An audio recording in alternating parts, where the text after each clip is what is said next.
All right, what's up everyone? This is Don with Third Creative, and this is the walkthrough tutorial video for pop fly, baseball, and softball. In this video, I'm going to walk you through all the layers, the processes, and hopefully cover anything and everything that you might need to know in order to create the best images possible with this design. Before we jump into it, talk about some of the options that you have. I was able to set it up so that you can opt for single pose images like you see here at the top, and you can also opt for a double pose image, which definitely adds a nice touch. So the option is yours. What else do we have here? This is pretty important. I'm going to zoom in, if it'll let me, just a little bit. So the font that I used in this template, that when you open it up, it'll have this font as the primary display font that you see here for a bulldog, and you have down here with the athlete's name. It is not free for commercial use. However, it is very affordable in my opinion at $12.99 currently. I really like the font, and I've said it before, I'll say it again. Good commercial free fonts are hard to find. So this is the font that I suggest. However, as most of you already know, you can use any font you want to. So that is totally up to you. If you decide you don't want to spend $12.99 on a commercial license, I totally understand. The font that I suggest is the one that you see here on the right hand side, and as you can see, they're very similar, a little different, but very similar, and this one is free. Now, I've used the one on the right before. It is called Bigger. It is a great font. However, there's one thing about it that's not so great, and it throws a lot of people off. The font file has nothing in the lowercase portion of the font file. And what that means is that if you type in lowercase, nothing appears.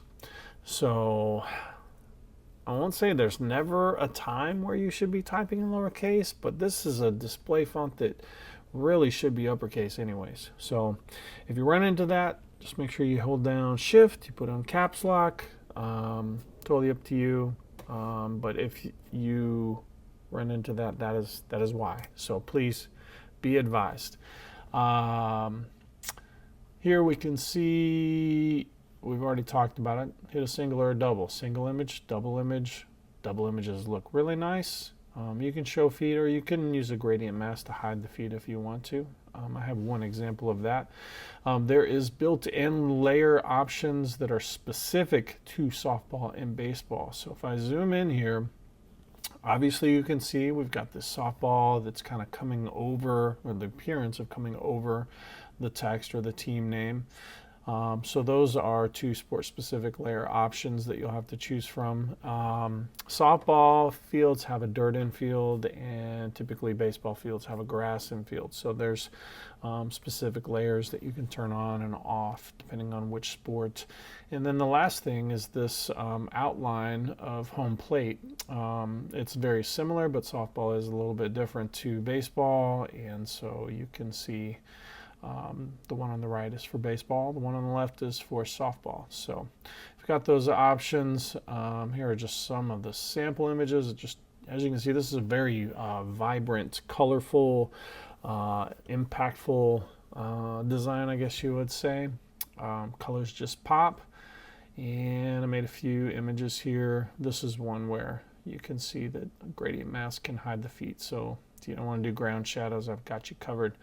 Let's jump into it.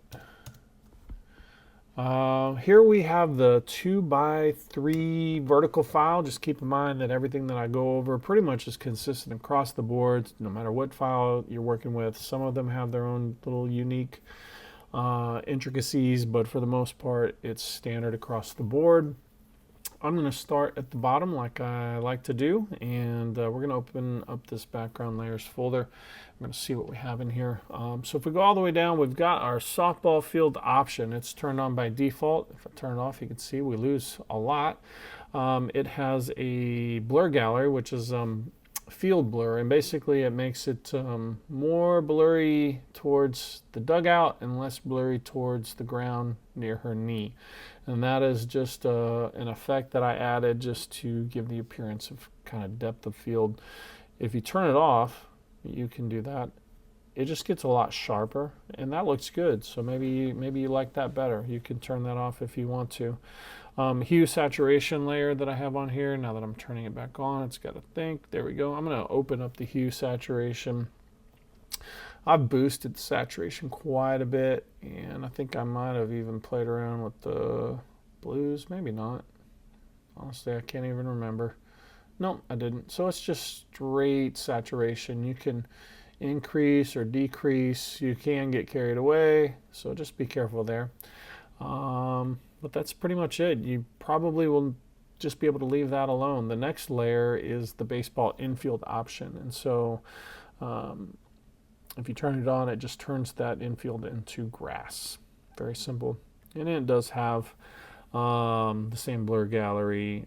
It's got some color balance. It's got some things on there just to make it look right that you shouldn't have to worry about too much or at all. Now I've got darken lower background, which is a black color overlay with a gradient mask. So you can see that it just doesn't extend far enough. So I've got this in there just to make it extend where that line is not visible. We've got a levels adjustment, the lighter and brighter sky option. If you turn it off, you can see it just kind of darkens it a little bit. So you can turn it on, turn it off, or you can even open it up into the properties and play around with it to fine tune it once you get everything else how you want it. This is a pretty big one. This is a color lookup or a LUT, and it's a cooling effect. If I turn it off, it's drastically different. So you can see a lot darker, a lot warmer. This really cools it up and brings out those blues. I thought it looked beautiful when I was experimenting, and it's just a matter of finding the right level of the effect. So I reduced the opacity to 60%. You can see what 100% looks like. I felt like that was just pushing it too much. So I settled with 60, but you can turn it off if you don't like it. You can adjust the opacity if you want to.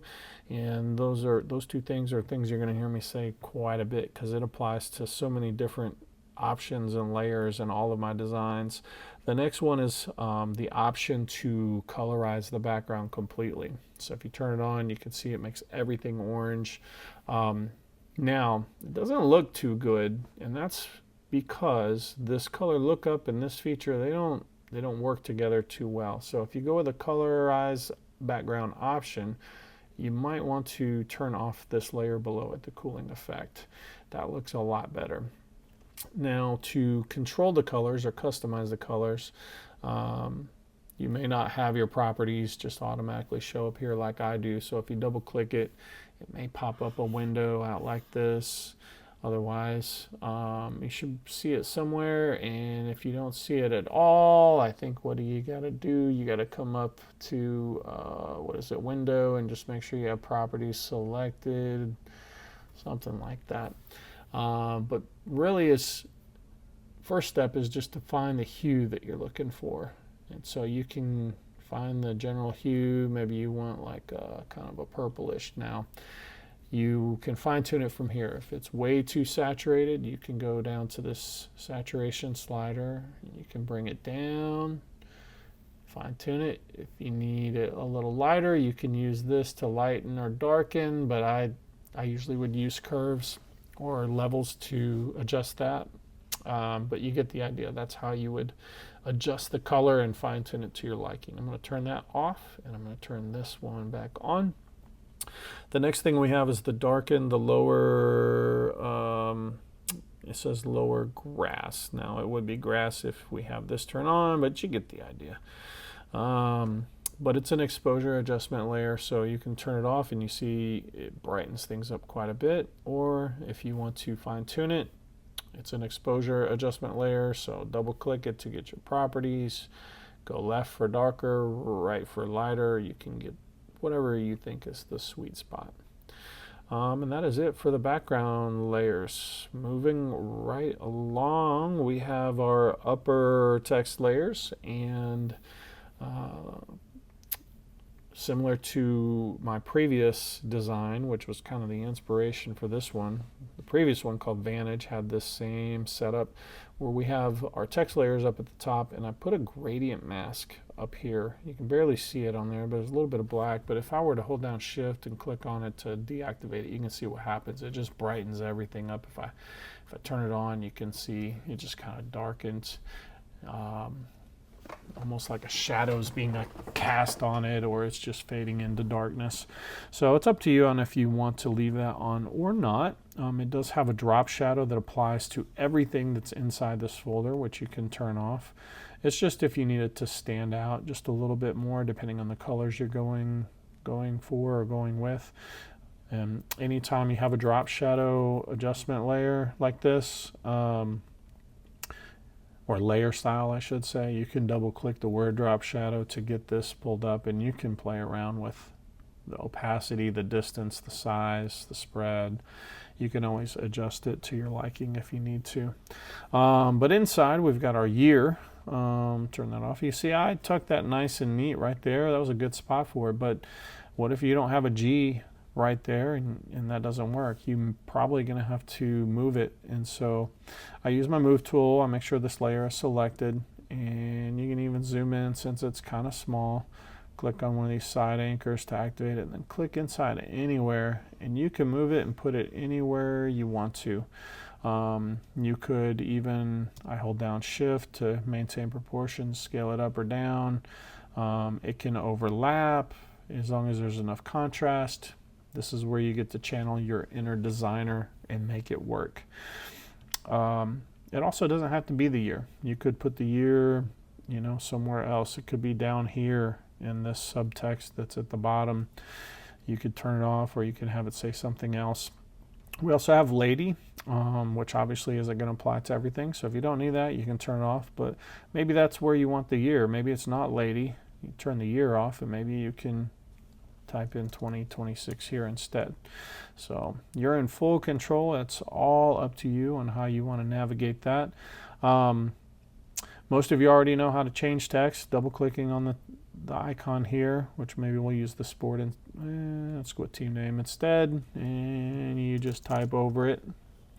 Yeah, that's a real team name, by the way. That's simple. Changing colors. Now you can see on this one as well, this is something I like to do. If it's a compound word, I like to have the first word be one color, the second be another. To retain that, you can double click on the T icon to activate all of this text, and that's going to activate your text tool as well. So you can just hover over it, click and drag over the portion that you want to change. So maybe we're going with that purple that we were talking about, that pinkish purple. You can click OK once you got it how you want it, and you can click and drag over the other portion and do the same thing. That doesn't look too good, but you get the idea. That's how you would do that. You can always rotate this around, scale it up, scale it down. You just arrange it how it works for you. Not every team name is the same. Some are really long, some are really short. If you need to duplicate any of these layers, you can. You can right click and find duplicate layer in here somewhere. Just depends on what the team name is and how you want to set it up.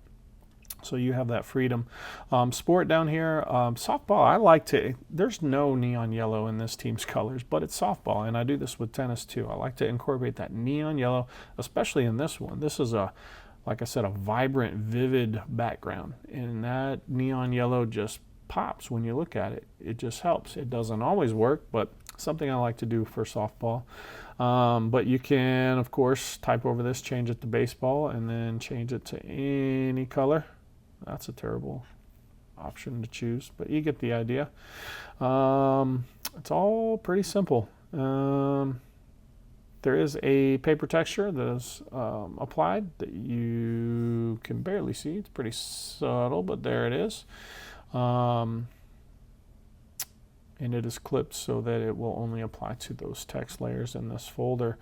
Next, we have our upper subject image. This is where you will drag and drop all of your subject images to for this primary upper subject. And I'm not going to get too deep into it. We should probably, if you're using this template, already know how to scale, move, position layers, but you can scale. Well, I wouldn't recommend doing that. Just got to hold down the right button, shift. You can scale it larger, smaller, move it around, get it how you like it. Here we have a darken the lower body. Now this kind of fades into darkness, so I like the lower body to match. If I turn that off, you can see it's pretty bright. It doesn't look terrible, but to me it looks a lot better with this on. It is an exposure adjustment layer, so you can adjust it by double clicking this icon to get the properties up, moving this left, moving this right. You get the idea. Next we have our background layers, or excuse me, foreground layers, not background layers. Let's take a look at what we have in there.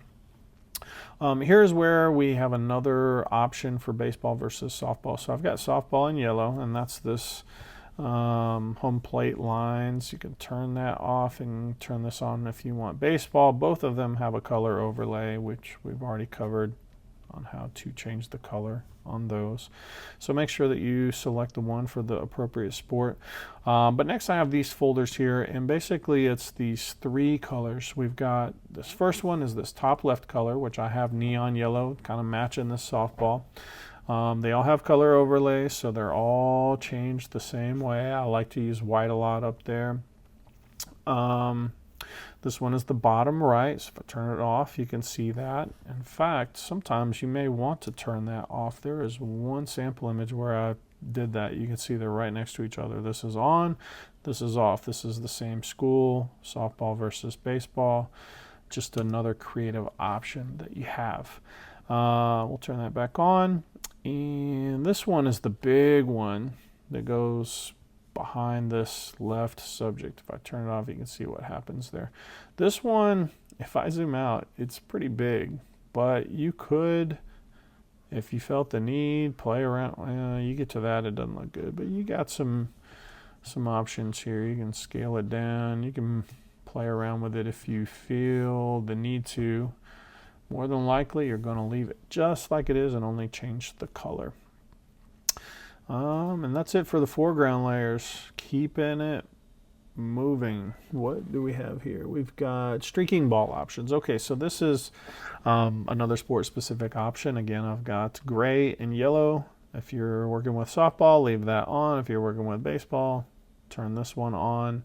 This here is a streak, which if I zoom back in, I probably don't need to leave it that small anyways. But turn it off, you can see. In this, they can be moved around, which you probably would leave all of that alone and just work with the whole folder itself if you want to adjust that. Which actually you can see that it's cut off there, but you get the idea. All right, let's see. Lower text.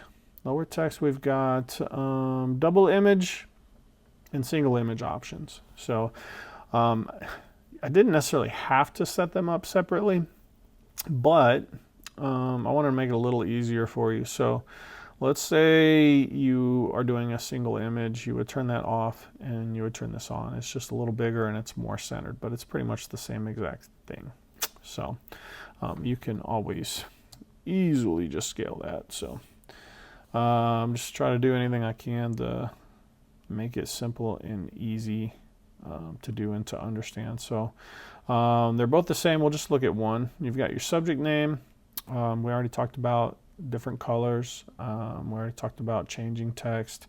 We've got senior, junior, sophomore, freshman, so you can turn on the one that you need for the image that you're creating. But down below we've got this little chalk underline. You turn it off, you can see it goes away. I've got it set to black. You can set it to any color that you want to.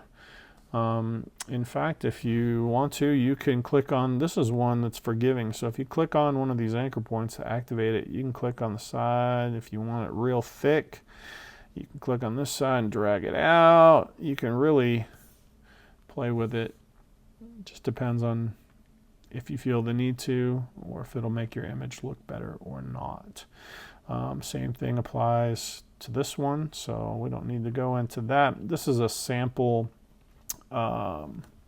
logo, and so I actually left it in here, this one. You would obviously, I have it red, you would need to turn it off and replace it or just leave it off, but I think that's a good spot to insert the logo. In fact, if we jump back over, you can see I've got logo, logo, logo, logo on all of them.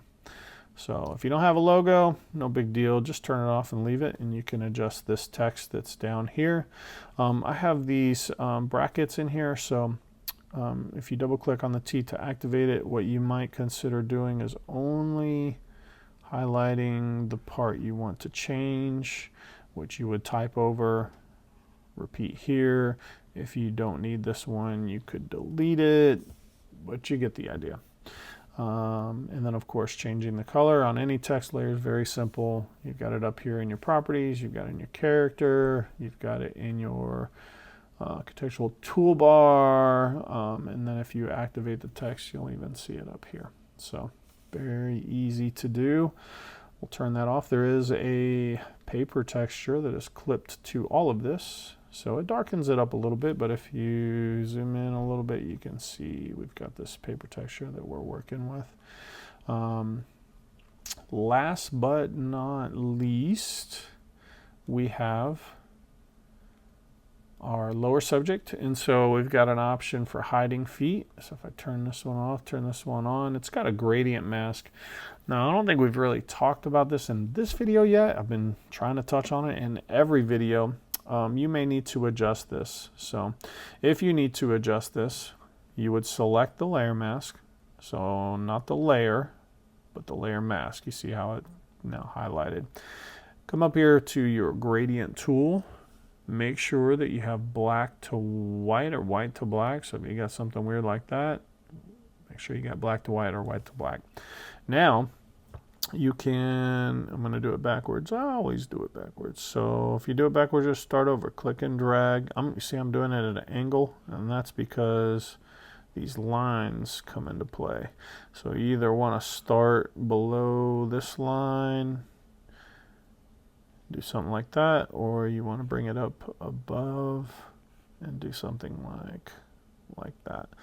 But hopefully it'll just fall in there just right. Having to work with these lines and do a no feed option was a little bit tricky, but that is what I was able to come up with. And if we back it up, there we go. Hopefully this existing mask will just work for you. And then we have our show feed option, which you can see we've got our ground turf here. You can turn that off, turn that on if you want it or you don't, and you would have to paint in or do your own ground shadows if you do full body. Here we have our glow behind the lower subject, so I'm going to turn both of them off, and you can see that doesn't look too bad, but I just kind of felt like the lower subject was getting a little lost back there. So I've got these little highlight flare layers that you can use. I think I've got, let's see, this one's at 100%, this one's at 75. So you can adjust the opacity, and you can always move them around. You can fine tune it if you need to. And that is the lower subject. Last, we have our optional color grading. This is only at 5%, so it's barely affecting it. If I turn it off, it just cools it up a little bit. This warms it up a little bit, kind of ties everything together. Sometimes it makes a really big difference. Sometimes it's super subtle. Sometimes you don't need it. So that decision is up to you. If you don't need it, you just turn it off. But if you're going with a much cooler option, this is warm. Obviously, there's a lot of orange here, so I went with orange. But you can double click this and you can go with more red. Green is probably not good, but maybe somewhere in the blues or even purples. Just depends on what your color scheme is and what looks good. Once you find a color that you think is looking good, then you can adjust this opacity. You can see what it looks like, a little heavier, a little lighter, and then decide if you want to keep it or not. And that's it. So I kind of zipped through that, but hopefully I was thorough enough to cover anything you might need to know. And if I didn't, shoot me an email, don@thirdcreative.com. That is it for this one. It is time to move on to the next one. I want to thank all of you who have purchased this and for supporting me and for watching this video. And until the next one, we'll see you.